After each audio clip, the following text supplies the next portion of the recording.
να παραλάβει από τον Γενικό Διευθυντή του Ιδρύματος Βασίλη και Ελίζα Γουλανδρή, κ. Κυριάκο Κουτσομάλη, ένα αναμνηστικό της σημερινής εκδήλωσης, το ζωγραφικό έργο «Η Ιερά Θεολογική Σχολή της Χάλκης με ιδιαίτερη συναισθηματική αξία».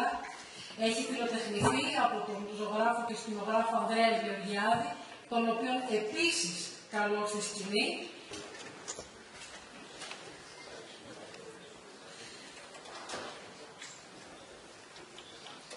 Αναγιώτατε η συνάντηση της δεύτερης επίσκεψής σας εδώ.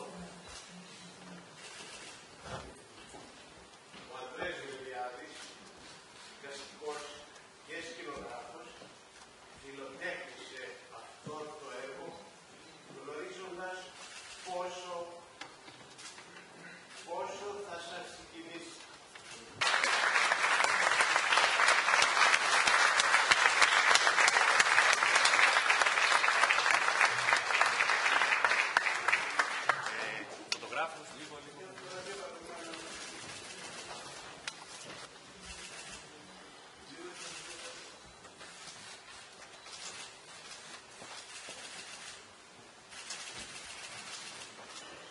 Έμπλεη αισθημάτων χαράς και συγκινήσεως, απευθύνομαι προς πάντας ημάς, εγκάρδιον χαιρετισμών αγάπης, τιμής και ειλικρινούς ευχαριστίας για την πρόφρονα και ευγενή παρουσία σας εις αυτήν την εκδήλωση του Ιδρύματος Βασίλη και Ελίζας Γουλανδρή, Μουσείου Νεότερης και Σύγχρονης Τέχνης, καθώς και δια την ευκαιρία και την ευφροσύνη της πρόσωπον προς πρόσωπον συναντήσεως και επικοινωνίας μας.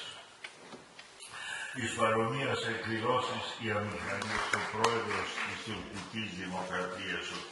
Ερντογάν, άναψε το πράσινο φως, απέστειλε τον Υπουργό Παιδείας της χώρας να επισκεφθεί την Χάλκη και έτσι εγκαινιάστηκε ένας ευίωνος διάλογος, ο οποίος πιστεύω ότι θα έχει αισίαν έκβαση και ότι συν Θεό τον Σεπτέμβριο του επιόντος έτους του 26 θα έχουμε την δυνατότητα να υποδεχθούμε τους πρώτους φοιτητάς στον